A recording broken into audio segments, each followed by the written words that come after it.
रागावलात ना माझ्यावर?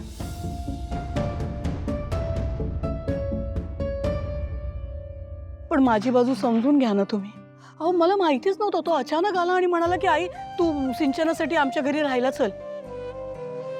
मला काही कळलं नाही, म्हणजे मी ताबडतोब नाहीच म्हटलं. मी म्हटलं तू एक काम कर, सिंचनाला घेऊन इकडे ये, आम्ही सगळे आहोत, सगळे काळजी घेऊ.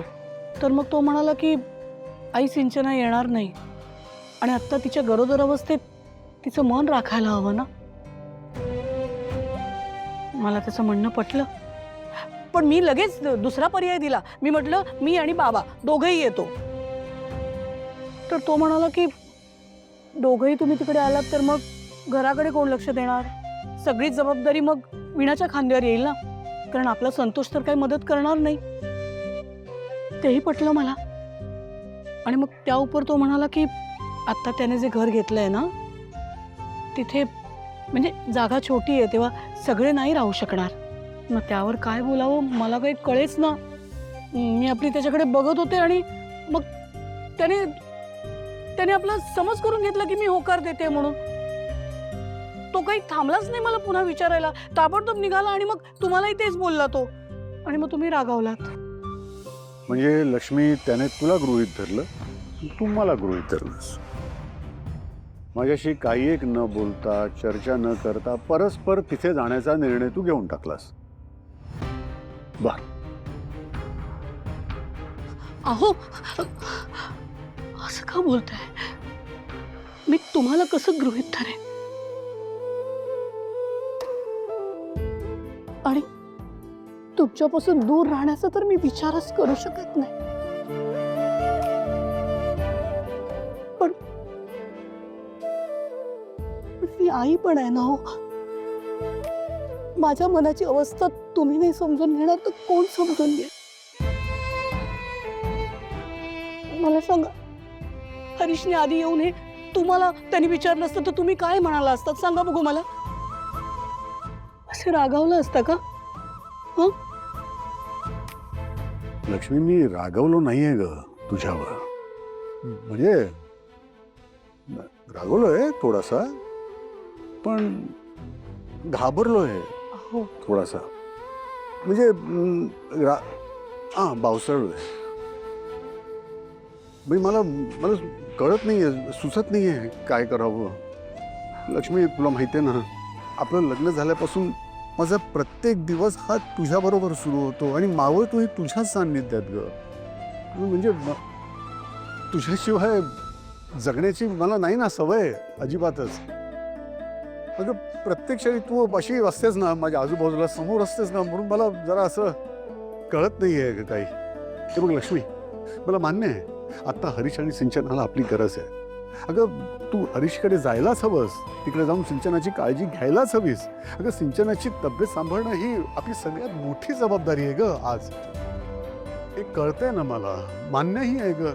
पण तू तिथे एकटी आणि मी इथे एकटा, हे काही केला मान्य होत नाहीये ना. आपलं लग्न झाल्यापासून प्रत्येक क्षणी आपण एकमेकांबरोबर आहोत ना ग.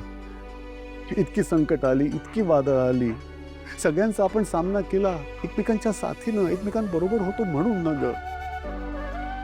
माझं असणं तुझ्यावर आहे ना अवलंबून लक्ष्मी. म्हणून मला ते म्हणजे कळत नाहीये की हा दुरावा अगं माझा प्रत्येक दिवस तुला बघून सुरू होतो ग आणि बावळतो सुद्धा तुझ्याच सान्निध्यात. मला माहिती आहे काही महिन्यांचाच प्रश्न आहे, पण महिने काय, मला एक एक दिवस माझ्याकरता खूप कठीण जाणार आहे. आणि त्यामुळेच कळत नाहीये की तू नाहीयेस. या कल्पनेने जसे मला काहीतरी चुकल्यासारखं वाटतंय ग लक्ष्मी. माझी अवस्था पण काही वेगळी आहे का? तुमच्याशिवाय कसं जगायचं हे मलाही माहित नाही. जेवढं तुमच्यासाठी कठीण आहे तेवढंच माझ्यासाठी पण कठीण आहे. काय करायचं आता सांगा मला. मला कळते ग तुझी अवस्था, पण मला असं वाटतंय की आपल्या या दुराव्यावर आपल्याला मात करायची असेल तर एक उपाय आहे. काय? म्हणजे बघ, आपल्या लग्नापूर्वीचे दिवस आठव. तेव्हा तुझ्या घरच्यांना तू माझ्याबरोबर लग्न करतेस हे मान्य नव्हतं, हो की नाही? काय बोलताय तुम्ही? हे बघ सांगतो, म्हणजे लग्न अगोदर बघ कसे आपण एकमेकांना चोरून भेटायचो, गुपचूप, कोणी बघत तर नाहीये ना यावर लक्ष ठेवायचो, एकमेकांची स्वप्न पाहायचो आणि एकमेकांना सतत आठवत राहायचो. तसंच करायचं पुन्हा एकदा. काय तुम्ही पण पुन्हा एकदा लाज ना काय चाललंय तुमचं? प्लीज. तुझा हा चेहरा, हे हसू मला डोळ्यात साठवून घेऊ दे. माहित नाही ना पुन्हा किती दिवसांनी हे अनुभवायला मिळणार आहे. खरंच सांगतो लक्ष्मी, तुझा आवाज, तुझा मायेचा स्पर्श, तुझी काळजी. अहो, सासवडमध्येच असणार आहे मी. तुम्ही असं बोलते जणू की मी परदेशी चालले.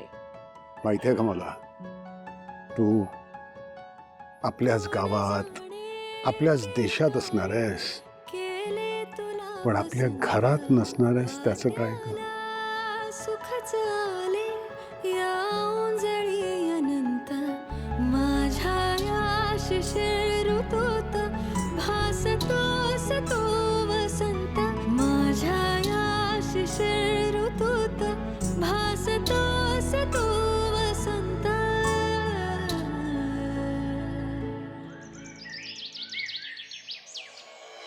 ये विषयी काय आता मला पण पक्षात सहभागी करून घेताय की काय? नाही, आयडिया तर जबराट आहे. पुढे मागे विचार केला खरंच हरकत नाही.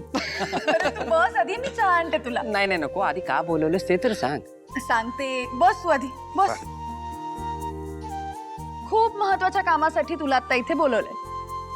अरे गाडे पाटलांच्या घरी ना महाशिवरात्रीचा मोठा कार्यक्रम असतो, तशी प्रथा आहे इथली. ओके. आणि यावर्षी मी आणि सिद्धिराजनी असं ठरवलंय की हा कार्यक्रम काहीतरी वेगळ्या पद्धतीनं साजरा करायचा. म्हणजे नेमकं काय ते अजून आम्हाला कळत नाहीये, त्यासाठीच तुला बोलवलंय. त्यामुळे तुला कुठली कमाल आयडिया सुचत असेल तर भाई प्लीज सांग मला. पण नक्की काय घडतं महाशिवरात्रीच्या कार्यक्रमात? पूजा वगैरे असेल ना घरी? हो, म्हणजे पूजा असते, त्यानंतर महाशिवरात्रीचा अभिषेक असतो आणि मग त्यानंतर महाभोजन, महाप्रसाद झालं. म्हणजे बेसिकली लोकांनी कार्यक्रमातून घरी जाताना काहीतरी घेऊन जायला हवं. एखादा छान प्रसन्न असा एक्सपिरियन्स किंवा एखादी वस्तू, असंच ना? करेक्ट करेक्ट कळलंय तुला. पण कसं ना, भेट वस्तू आपण सारखं देतच असतो. म्हणजे निवडणुकीच्या प्रचाराच्या वेळी किंवा इतर कार्यक्रमांच्या वेळी भेट वस्तू देतोच. त्यामुळे आम्हाला असं वाटत होतं की यावेळी काहीतरी वेगळं करावं आपण, पण काय ते कळत नाहीये नेमकं. हा, म्हणजे कार्यक्रमातनं जाताना लोकांची मनं भक्तीनं भरलेली असावीत असं वाटतंय आम्हाला. पुढच्या 10 दिवसांनंतर माझ्यासाठी एक गाण्याचा इव्हेंट प्लॅन करूयात. त्या इव्हेंटच्या निमित्तानेच मी सगळ्यांसमोर येईन आणि तिथेच सगळ्यांना कळेल की मी जिवंत आहे. परफेक्ट बोललीस तू भावनाताई. म्हणजे बघ, हा कार्यक्रम लोकांच्या मनात रेंगाळत राहावा म्हणून एक गायनाचा कार्यक्रम करायचा का आपण? अरे वा, मस्त आयडिया आहे. पण हे बघ, मला सांग, गाण्याचा कार्यक्रम म्हणजे? म्हणजे भक्ती संगीताचा कार्यक्रम.